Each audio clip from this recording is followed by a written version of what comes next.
public service reform. How are you? I missed what he said. He was saying no one here is going to talk about the NHS.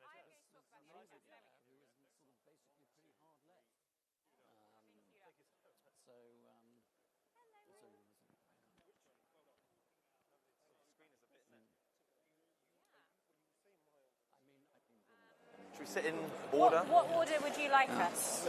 Any order you like. Fine, Cool. okay. Why not? Nice. I'm in the middle. Great. Oh. Bloody hell, it's a bit bright, isn't it? I better go and sit there. Yeah. We'll talk about it. So we've got time. Yeah. So yeah.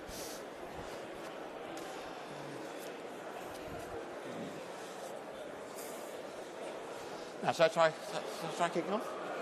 Hello, love. We've got the real. Hello, ladies and gentlemen. Hello, should we take our seats? Go and sit over there. Thank you. That's fine. It's all about taking back control from the stage. Do sit down. So much more fun to have today. Thank you so much, everybody.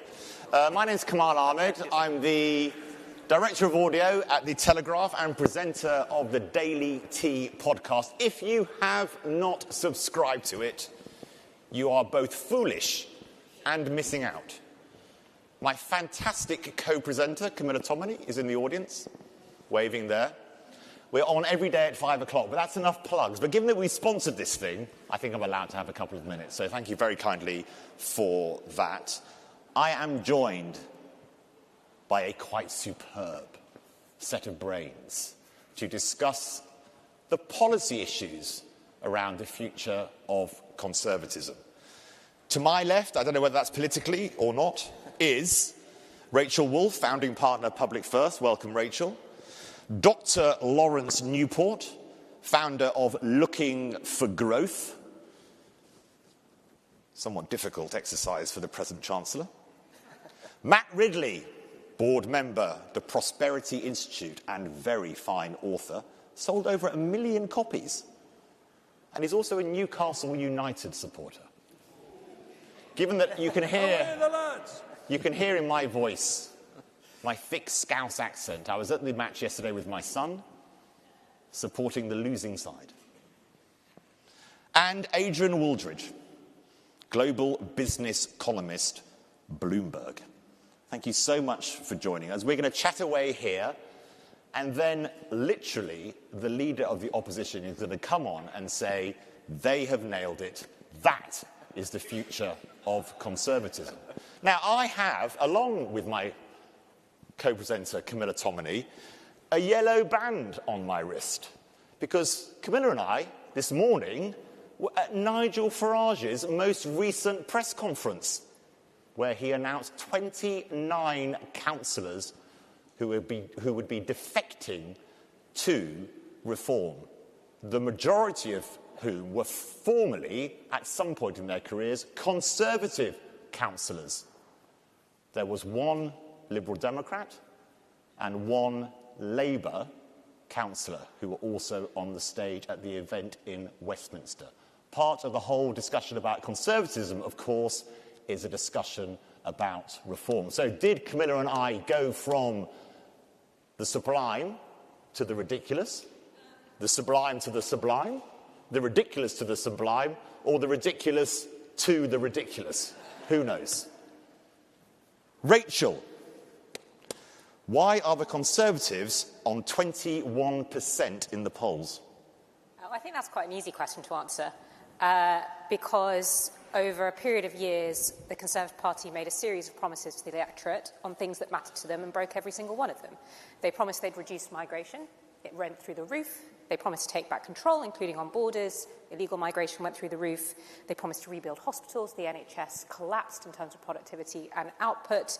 They promised to level up the country, and towns became even more distressed than they had been before the previous election. So it would be remarkable if the electorate did not want to punish them at the last election, and I think it will take a very long time under any leader for the electorate to be convinced that it is worth trusting the Conservatives again.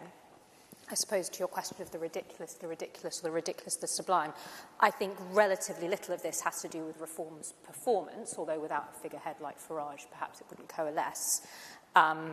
They seem quite plausibly like they're going to throw away their advantage through an inability to behave with basic competence. But I don't think it's any mystery at all why the Conservatives are on 21%. Now, Rachel, you were literally one of the co-authors of the 2019 manifesto. What I struggle to understand, having viewed politics for many decades, is just how the Conservatives got so many things that appeared so obvious that if you got them wrong, you would struggle in an election to get so many of them wrong. Claire Watson, who's another of our presenters on the Daily Tea, who was in Theresa May's, Boris Johnson's number 10, said that Boris Johnson found it almost sort of wasn't something he'd actually do, was deny or have controversy around it. So if anyone came in and said, that's the wrong idea, he would say, oh my God, oh my God, oh my God, I feel terrible.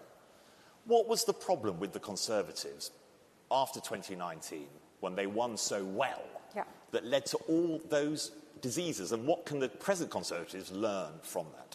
So I'll give some charitable reasons and then some less charitable reasons. So the charitable one is we are not unique. Every single major incumbent government through COVID and the energy crisis in Ukraine has been punished badly in the last few years. And almost every single equivalent Western nation has made the same, in my view, bad decisions around migration that the UK has. So we are hardly unique. And the other charitable reason, semi-charitable reason I would give is there's no question that COVID, that we've all forgotten now, COVID made it a lot harder. There was a lot of progress that could have been made fairly rapidly after the 2019 election that wasn't. I think the two special reasons I will add, and others might have them, is one, we really did over 14 years, but then very radically over 5, go through every conceivable flavour of Conservative Prime Minister and Conservative ideology, and every new Prime Minister that came in cared more about stamping their own ideological view on the government than any form of kind of consistency or delivery. So it is not surprising that absolutely everything was a mess. When I think about when I was first involved in government, it was very much the period of public service reform, education reform, which I think went very well, health reform less so. All of that was junked as these kind of messes went in. And then the really uncharitable reason is I don't think Boris really ever internalised that it mattered that he'd made these promises and needed to keep them. And it mattered. There's an ethics question. Adrian, let me come to you. Why are the Conservatives on 21% in the polls? Why that specific number? Or why are they so low? Why are they third? Why are they so low? Well, maybe that specific number. Why are they third in the polls in the main parties? Well, why are they so high? Let me answer that in a very abstract way. I think there's a general crisis that we're seeing around the world at the moment of centre-left and centre-right politics. And the Conservatives are suffering from that crisis because they were the party in government for the last 14 years. And that is a crisis that's brought on by the fact that governments in the West have tried to embrace two forms of liberalism or two forms of neoliberalism. One is social neoliberalism and the other is economic neoliberalism. And they've tried to embrace them and bring them together. This was the legacy of Mrs. Thatcher plus the legacy of Tony Blair. And the thinking was you could put these two things together and you would be able to form a sustainable governing coalition. And that has failed. And it's most obviously and dramatically failed over immigration, because it was very laissez-faire about immigration, and it turned out that didn't work very well. But it's failed over a whole set of other things, and one of the most important of those things at the moment is the regulation of the internet, I think, where we've had a very laissez-faire attitude, and that's producing massive social problems. So I think all governments around the world that have tried to combine these two things together have ultimately failed, and you're getting governments coming into power that are trying very, very different things, most obviously Trump, but also various other formulations around the world. And as long as we try and put those two things together and don't think more seriously about whether they complement each other or don't complement each other, about whether we can continue with this paradigm or what other things we need to put into that mixture, as long as you keep doing that, you will not form a sustainable government.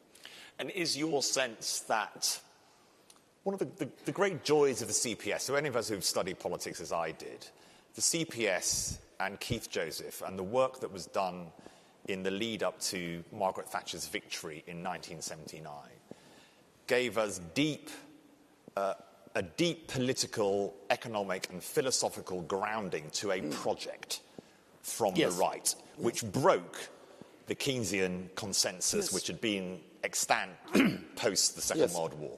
Quite. I believe that the major issue for the right of politics in the UK is that it has struggled to reimagine that type of work in a modern context. Who is it that Kemi Badenoch turns to who are the same as Milton Friedman, Friedrich Hayek, whoever it might be? Do you feel there's an intellectual underpinning to what Kemi is trying to do? One argument is that we just need to go back to Mrs. Thatcher. We had the end of the Keynesian consensus. We had Thatcherism coming along.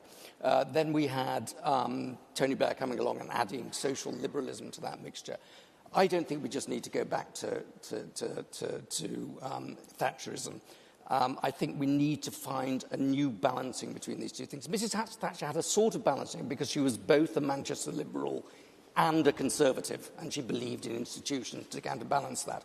And what we then moved on to was Blair, who destroyed a lot of those institutions. I think we need to find a new way of balancing the power of and creative destruction of capitalism with a set of more communal constraints that don't mean going back to the 1970s, but do put some sort of more value on community, continuity, history and tradition. And I would say that is being enormously demonstrated at the moment by the issue of immigration, which underlines completely the collapse of the neoliberal consensus around the world, but is also, and I think as a growing thing, is the power and destructive creating power of the internet and of social media. So it's a new balancing. It's not just going back to Thatcherism. No. It's going forward from Thatcherism to a new synthesis. Matt, when you have a look at the Conservatives now, one of your areas of deep expertise is the discussion around climate change and how that has so infected and affected political debate for the last 2 decades. We had David Cameron, which George Osborne was reminding us of, vote blue, go green, hug a husky. We're arguing whether it was hug a husky or hug a hoodie. I think it was actually both he wanted to hug, so a lot of hugging going on with David. Just on that maybe specifically first, but then more broadly, was that one of the areas where the Conservatives lost a bit of their anchor? Because the tone around the challenges, if they are there, of climate change, became indistinguishable from the general centre-left and centre-right consensus. They became the same thing. Yes, and I think I want to be able to link it to what Adrian just said, because I think it's quite an illustrative example. And I want to pick one specific policy and show you what I mean, and that is the zero-emission vehicle policy, the ZEV programme, which we've got at the moment, which is essentially Rishi Sunak's policy in the sense that he tried to relax the existing mandate saying that we had to be all electric in terms of new car sales by 2030. He pushed it back to 2035, but at the same time he agreed that there would be intermediate targets. So last year we were supposed to sell 24% of new vehicles as electric cars, and this year 28%. Now, that is Stalinism of the most unbelievably centralised, nonsensical kind, because what happens if people don't turn up and buy them? Well, what's Rishi Sunak doing then, putting those types of targets? Well, this is where I want to link it to what Adrian said, because it's being far too dirigiste in an economic area And he's right, we're not dirigiste enough in some cultural and other areas. So the Manchester liberalism is needed back in the economy, and some more conservatism in the social area would be one recipe that I can suggest. I mean, just to drum home how mad these mandates are, if you're making electric cars in this country and you can't sell enough, if you're making cars and you can't sell enough of them because people want diesels. I just bought a diesel, for example. Partly because you don't save any emissions. Yeah. I mean, you've got to drive 100,000 miles before you save any emissions at all in some countries, about 50,000 miles in this country. So it's a sort of nonsensical thing anyway. But if you're a manufacturer and you're selling these things, you don't sell enough, you're fined £15,000 per vehicle, right? Unless you find someone else who's finding it easier to sell electric vehicles, in which case you can they get the money. So what we've done is we're effectively subsidising Chinese car makers at the expense of British ones.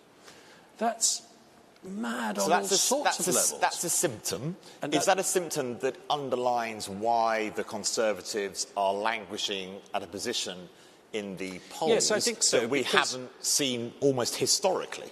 Because back to your original question, the climate change stroke energy agenda got pulled way to the left and way to the statist end of the left. The idea that it was absolutely centralised government decision-making that was going to solve all these problems.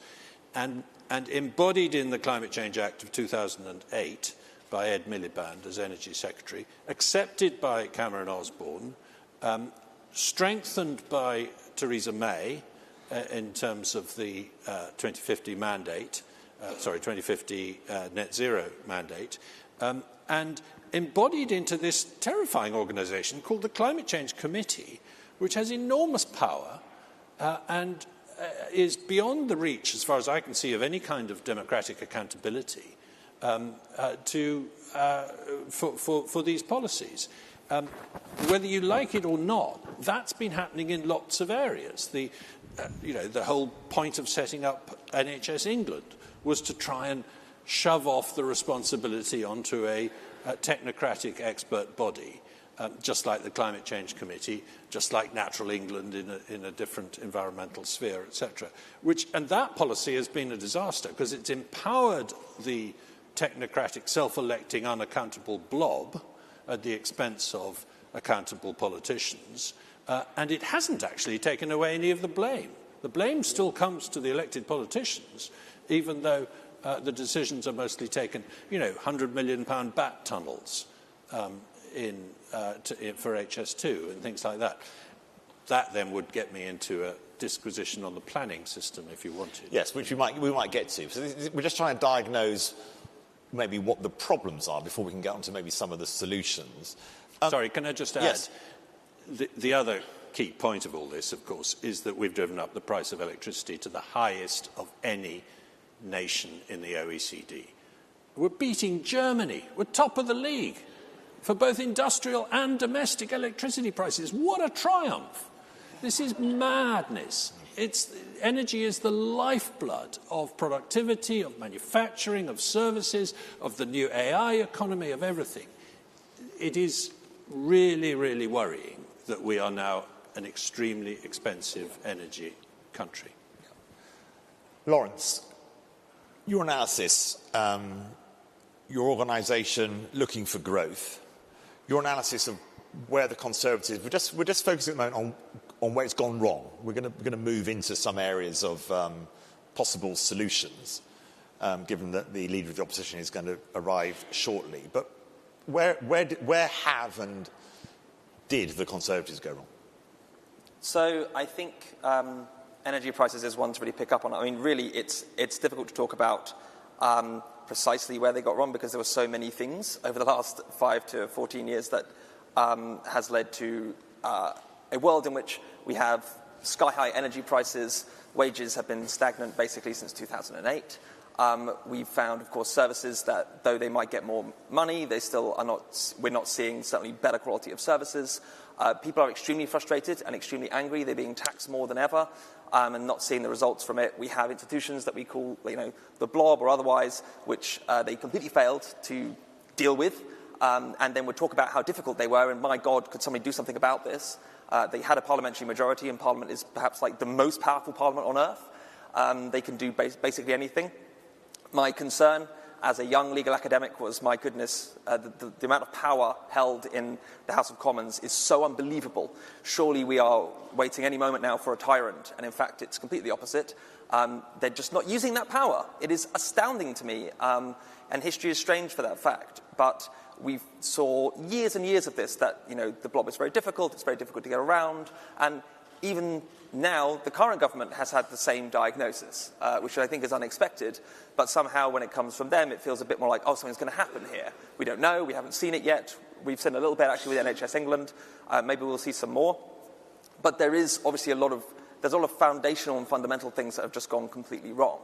The fact that we haven't built new energy infrastructure, the fact that it's so difficult to build in this country full stop, the fact that, the Bat Tunnel thing is just an example of all of the ways in which we've thrown up as many roadblocks as possible. And not only did they fail to get rid of them, they added to some of these, right? Like, that's all the problems. And they piled up and piled up and piled up. And eventually the electorate have obviously gotten annoyed enough that they voted to completely change that. One of the worst results in like 200 years. And still, I think it is a question of just getting back to, I think there's loads of good questions about the kind of the intellectual roots and where to go next. I think it's a really, really good question. But it's also just the basic stuff is, it kind of doesn't matter to an extent what the academic or even spiritual pushes. If you can't do things, which was one of the chief complaints before, that's where you should start, right? It's like, well, we can't build anything, so even if we've got ideas, we can't make them real, and we've got an entire set of institutions that we know from 14 years or so forth has been so difficult, we couldn't get anything through, or at least that's what we told ourselves. I do think in part this is true, this is very, very difficult, you have to come up against so many barriers all the time. That stuff is like step one. So I think this is exactly right, but I think it also needs just a direct analysis, like what stopped us doing stuff and how do we repair that. Can I just say one thing, though? Because in one area we did get things through. I say the Conservatives did get things through, and that was education. We had a set of education policies which were extremely successful, really quite popular, which to some extent consolidated the policies of Mrs. Thatcher and Tony Blair, but went against a lot of the preconceptions of the blob, brilliantly championed, brilliantly argued for by Michael Gove. So it proves you can get things through if you have good people who believe sensible things. So it's more... Isn't that right, Lawrence? So this sort of complaint about the blob, our columnist Philip Johnston wrote about this just before Keir Starmer's speech about the smaller state, which I think he describes the civil service as too often living in a tepid bath of underachievement or something around that sort of line. And Philip Johnston wrote, it's very convenient for politicians to blame the systems that they set up and that they are responsible for controlling. And I think there was a lot of sympathy from Telegraph readers who commented on Philip's brilliant piece that politicians have just sort of said, well, somehow it's not our fault or our issue. And exactly as you say, Adrian, you look at education policy, and it has been effective. And one of the most sort of oddly depressing moments of the last 4 days was when Robert Jenrick, the Shadow Justice Secretary, on the announcement that the Labour government was going to get rid of NHS England, a quango, the world's biggest quango, put in place by Andrew Lansley, a Conservative health secretary. I wish we had done that. And the sort of weakness of that position, given that literally Robert Jenrick and Kemi Badenoch were in the government only less than a year ago, I think that's one of the reasons why the Conservatives are on 21% in the polls. But Lawrence, and then Matt. Yeah, I mean, it's far from an excuse. In fact, I'd say the opposite. They had control of the most powerful parliament on earth, and they're like, oh, there's a few bureaucrats in my way. I mean, you can make and remake institutions. You actually have that power. You have that ability. It is the fact that if things are grinding to a halt, if there's difficulties, then you have the authority and ability to change those things.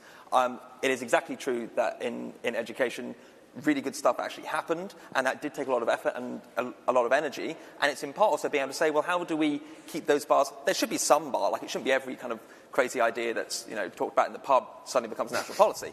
But it is the case, of course, that you do want to lower the barrier from the point where it looked like most ideas went nowhere, most stuff took forever, and that change couldn't happen to the point that they felt that it was an excuse to say, I can't get things through, it's too difficult. Like, that does talk about a need to change things. And the current government have said the same thing, right? They've met the same exact barriers faster than I think they thought they would. In fact, I think their attitude was something like, the civil service is great, filled with amazing people, and, and then suddenly realizes, oh, actually, there are some amazing people here, but there's also just a lot of sludge you have to walk through, a lot of difficulty to get anything done, and this is going to kill our government, like it did the last one. Yeah. Matt? Well, I would just like to say that I think both the Conservatives and their critics are still making a fundamental mistake in understanding what the nature of this thing, the blob, is. It isn't that it gets up in the morning, reads The Guardian and hates them, although there's quite a lot of that too. But that isn't the sort of main problem. The main problem is that the National Paperclip Authority, we think that its job is to get paperclips to every high street in the country in an as efficient a way as possible. It isn't. Its job is to maximise the budget of the National Paperclips Authority. That's what it wakes up in the morning trying to do. And if necessary, it's going to creep its mission and expand its remit to make sure that it maximises its budget. And until you sort of get that basic C. Northcote Parkinson, Mancur Olson idea into politicians' heads, I think they're going to misdiagnose the nature of the enemy. And the chairman of the National Paperclips Authority is going to make marvellous speeches about how vital his job is and vital that we don't get rid of this extremely important institution. And on the whole, people are going to believe in him because they're going to take him on the issue of paperclips, not the issue of his authority. Yes. Now, Rachel. By the way, it doesn't exist. Sorry. No, I take yeah. And the MP for wherever the headquarters are of the National Paperclips, whatever, will be furious if they're going to close it down. So that's also always another problem. Now, Rachel, you've worked in the States as well as working here. I do want to push us on to what might be described as the Trump effects. From your work, I mean, it was in the private sector, senior vice president of a technology company called Amplify. What does that do? In case no one's heard of it. I'm sure they have. It's an education technology company. Fantastic. So, involved in education work. Let's just talk a little bit about the Trump effect. One Trump effect I think has happened, which I think is a danger for the Conservatives, is that Keir Starmer, after a pretty miserable self-inflicted first 6 months in power, appalling polling numbers, lack of sort of political coherence, sees an opportunity with Donald Trump, which he has grabbed with both hands. I wrote in November, the day after the election, that it was Keir Starmer's get-out-of-jail card, and I think so it has been proved. He's just wrenched the party rightwards as fast as he can, trying to get some momentum in ripping up planning law, getting rid of things like NHS England and West Streeting, saying there's lots more to come, raising defence spending, cutting international development. Tomorrow we've got the big benefits announcement, which is going to be very controversial to the left, which actually I think it's a fight Keir Starmer is probably quite glad to have because it positions the Labour Party as much more centrist than many of the voters imagined they were in the first 6 months. But Rachel, is that a reasonable analysis? And what does Trump say that could help the Conservatives here? Because there's also the slightly confusing way that it has led to people to question, many Telegraph readers to question, well, where is reform on the issue of Putin, for example? So there's odd cross-currents here. A lot of people thought Trump must be good for Farage because he's shown that you can win from the kind of radical, disruptive right. That must be a great thing. But actually, hang on a minute, Ukraine, Russia, that's not quite what we want in the UK. 80% of people polled in the UK have said that a sovereign Ukraine is important to the UK. We are much more negative about Putin than Trump or even Farage possibly is. So there's lots of cross currents here, aren't there? The Trump effect. Yeah, I mean, Trump is chaos by instinct and design, and so I assume he will carry on being chaos for the next few years, and will inflict chaos on the countries, which is the whole world that has to deal with him. Honestly, I think that Starmer has done much better in the last few weeks than I would have guessed. Having been, I think, the most woeful start of a government in my lifetime, with the level of political capital they had and the number of completely unforced own goals they made, he has made a number of decisions in the last few weeks that were both necessary and has set the entire right-wing think tank world sort of to gnashing their teeth because they wish that the Conservatives had made some of these decisions. I don't think you can doubt that. And he has shown a willingness that I don't think the Conservative Party always showed to take on his own side. And think it is probably true that most successful prime ministers have to be willing to take on their own side as much as the opposition. I don't think we should forget, though, and then am I allowed to talk about school reform briefly at the end? Yes, I would love to. We shouldn't forget, though, what fundamentally is going to drive people's votes and happiness with the government in a few years. And it is going to remain the things that drove their votes and happiness with the government last year, which is, can they get a GP appointment? Will the ambulance turn up? Can they get their kids educated? Are they going to get robbed as they walk down the street? And are wages improving, on which the last I don't think Trump's going to help very much. So for all the kind of noise and fury and what is driving, and immigration, and what is driving sort of these questions around Ukraine, I think truthfully for the performance of the government and its success in the next election, they're secondary. Just quickly on school reform, because I ran the free school programme when Michael Gove was Education Secretary, and I worked on it in opposition. I just want to talk briefly about why that worked, because I don't think it is purely because Michael is competent, although it is partly because Michael is competent. The first, which is worth us remembering, is it's because all of the work was done in opposition. The bills were drafted, everyone was talked to, everyone knew what they were going to do. The second was that the entire principle of the education reforms was to generate self-sustaining autonomy at school level, so that there was, in effect, a new blob. There are lots and lots of schools around the country that are absolutely excellent, that parents want to send their children to, that are a defence against rolling back change. It's not a perfect defence, because as Lawrence says, if you have enough of a majority in government, you can destroy anything. But some defence, and I think that kept it going more than some other reforms. I also don't think we should forget how nearly a total catastrophe it was. The person everyone thought was going to get fired in the first few months of the 2010 Cameron government was Michael Gove, because Building Schools for the Future, do you remember that, was cancelled. The civil servants kept providing the wrong lists. It was all embarrassing. Everything looked like it was chaos. And that is both a reminder that government dysfunction of that kind is not new, and it took some will, I think, from the Cameron to keep going through. But also, if you don't have a very clear plan over a number of years about what reform is precisely going to look like, down to detail, it is inordinately unlikely to succeed. And you have to do it consistently, which is why I think what we did with health was not only catastrophic in the original Lansley reforms and the creation of NHS England, but again, we've moved from trying to carry on choice of a kind of Blairite side through to the most massive centralisation of the NHS, not only through NHS England, but through the integrated care service that we've ever seen under a Conservative Party, to endlessly kind of rewiring how we think that its interaction with social care and other things are going to work. We just didn't make any decisions that we stuck to. Rachel, it's interesting about this policy work, because, of course, Lansley, am I right in thinking that Lansley was the longest-serving shadow health secretary? It doesn't help if the ideas are bad. Well, yes, that's the point.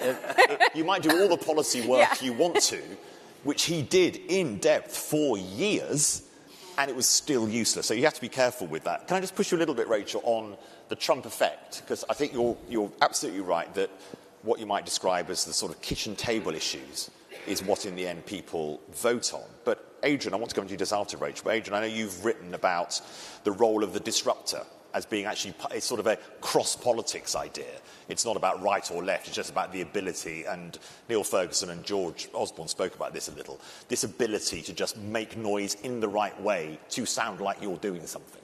And I think that that is an interesting part of the political conversation now, which all parties have to learn from.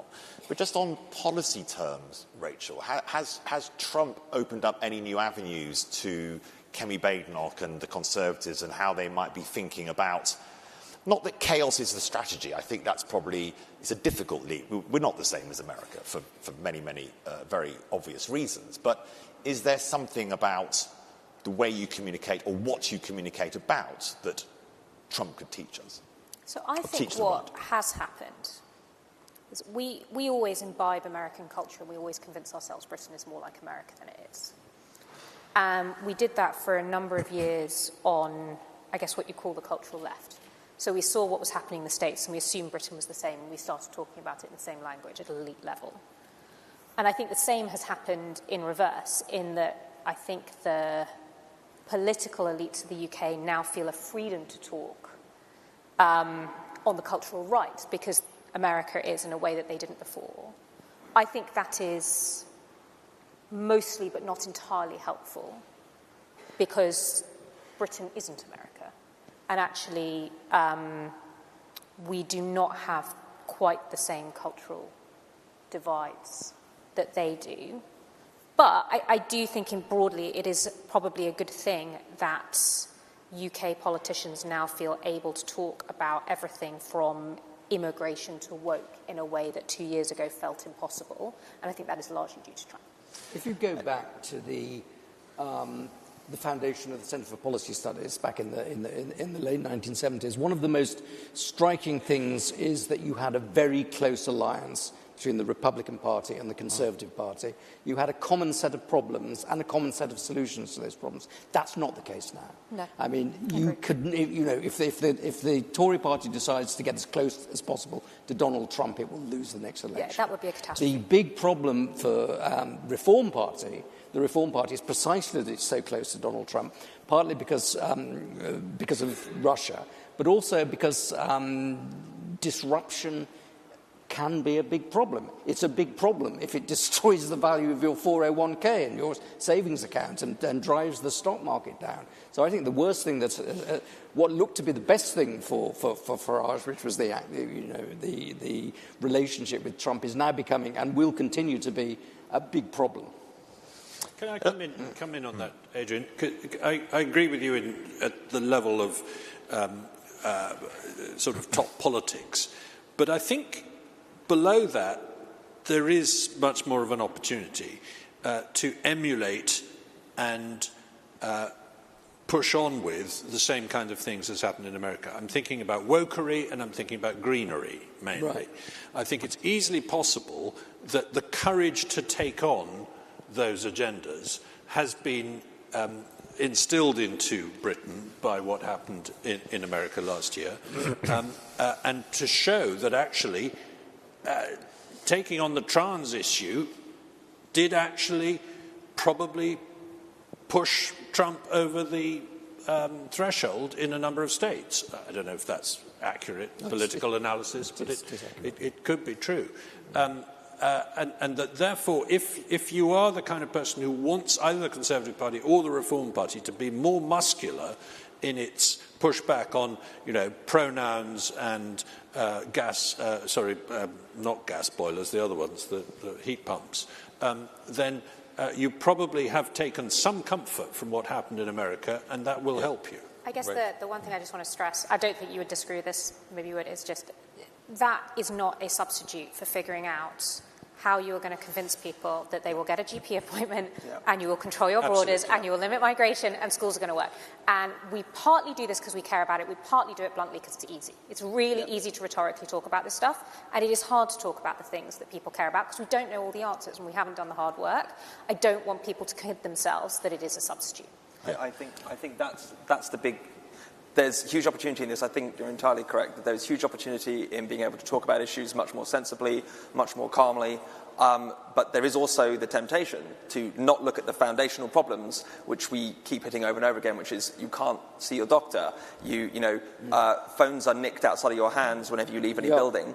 Your bikes are gone en masse all the time. Productivity is flatlining. Yeah. That's the really wages are stagnant. So we've set up chapters across the country at LFG, and one of them, there was somebody in the Bristol chapter. He was 25 years old, and he said, "I am 25 years old, and all I've ever known is decline. What can I do?"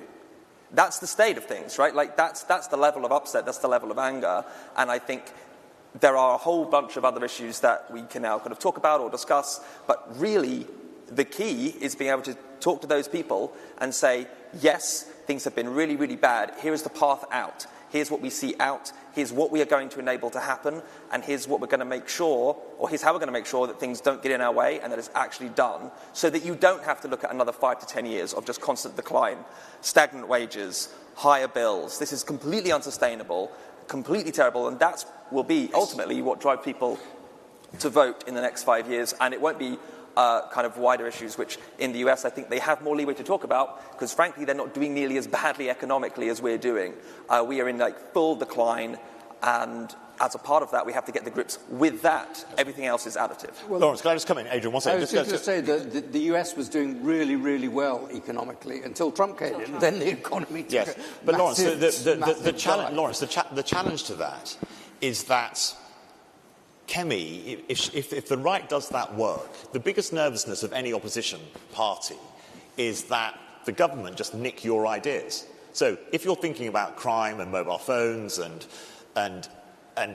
getting a GP's appointment and what Wes Streeting has done about GP's appointment, no longer the 8 a.m. rush, he has said, of course these things need to be tested. Do they actually work? The state should be smaller. Lots of ways that those things can be tested. But if Kemi Badenoch comes out with a set of policy proposals, this government, as we have seen, let's not forget, Keir Starmer was a person who, within the last decade, has suggested that Jeremy Corbyn would be the best Prime Minister of the United Kingdom, and since then has been on a pretty rapid journey into the sensible centre, if nothing more than that at this stage, of politics. Lawrence, isn't the problem that is that going to be enough of a prospectus? You do need a broader narrative about why is the right different from this bloke in number 10? Yeah, I think there's those things which they can, like I say, that's additive. And I don't think all the things that, for instance, the current government is going to be able to actually do. Like, there's a lot of things which ideologically they're basically opposed to that are going to need to be necessary, that Conservatives are kind of more naturally at home with, perhaps, but haven't done and failed to do, right, for 14 years. And that's partly actually something that has to be made clear to the electorate, which is like, yes, we messed up, here's what we're going to do, here's how we'll make this better. Because really what you're asking is, trust us again. Fool me once, come on, this is what very, are those very things, Bob? What are those things that Labour will not do, that Kemi can make hay on, that don't sound better in the mouth of reform? So, I mean, you could do things, for instance, on, partly my work on crime, which actually the Conservatives have been very, very good on picking up on. These are policies which I'm surprised Labour aren't actually jumping on. Very simple stuff, focusing on career criminals, people with 15 or more offences that are responsible for about half of all crime. The fact that they are more likely to avoid prison than any other time since 2007 is completely insane. And basically there's no coalition of voters who think this is a good idea, especially when you see people who've got 200 or more offences. This is something that I did think Labour would be more interested in, and they don't seem to be at all. But this is something which clearly is Conservative, and it's clearly very... we're not asking to imprison everybody on their second offence. These are sensible policies which I think Conservatives are more at home with. It's also the case that planning. Labour have started doing work on planning. Is it far enough? No. Is it free market enough? No. There should be stuff that Conservatives feel much more capable and much more comfortable doing. I think they've got some big space in education.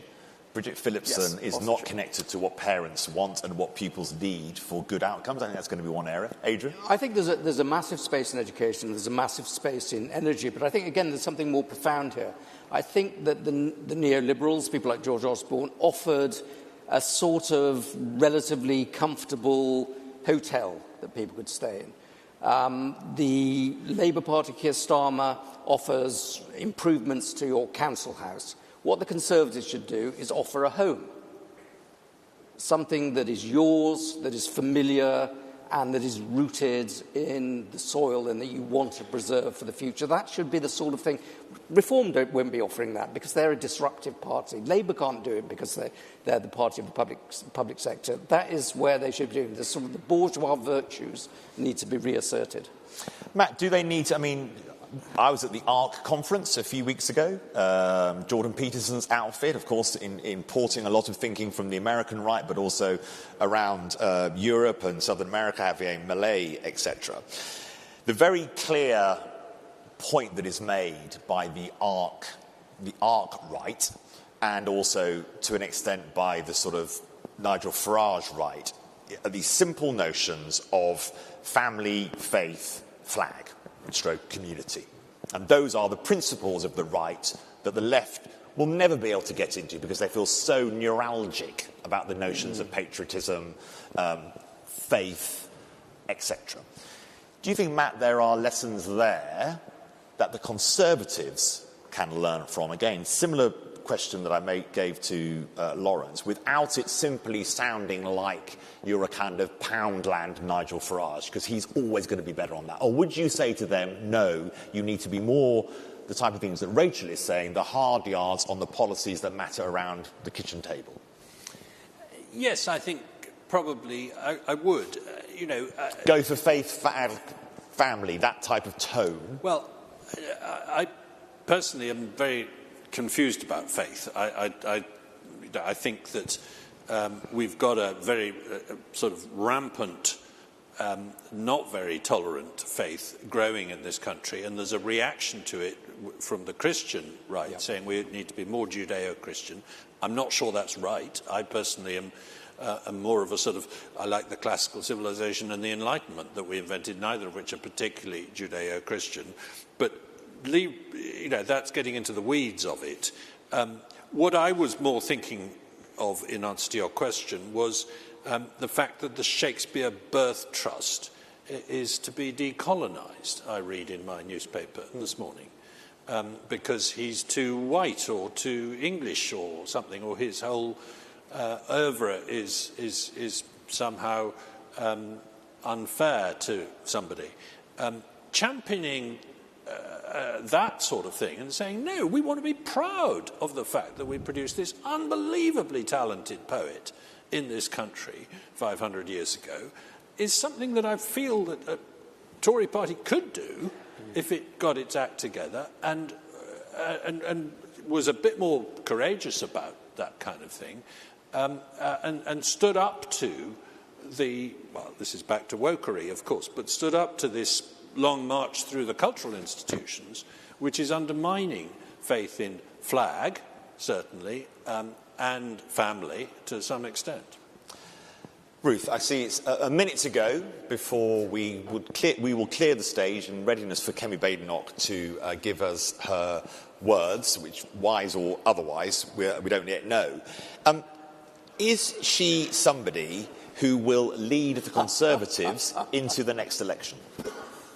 I think it would be completely insane for the Conservatives to try and change their leader. Lawrence, is Kemi Badenoch the right leader to fight as leader of the Conservatives in the next general election? I think it's an interesting question about what they're going to do, because the history of the Conservative Party over the last several years has been to ditch people very, very quickly all the time. And I don't think it's done them particularly well.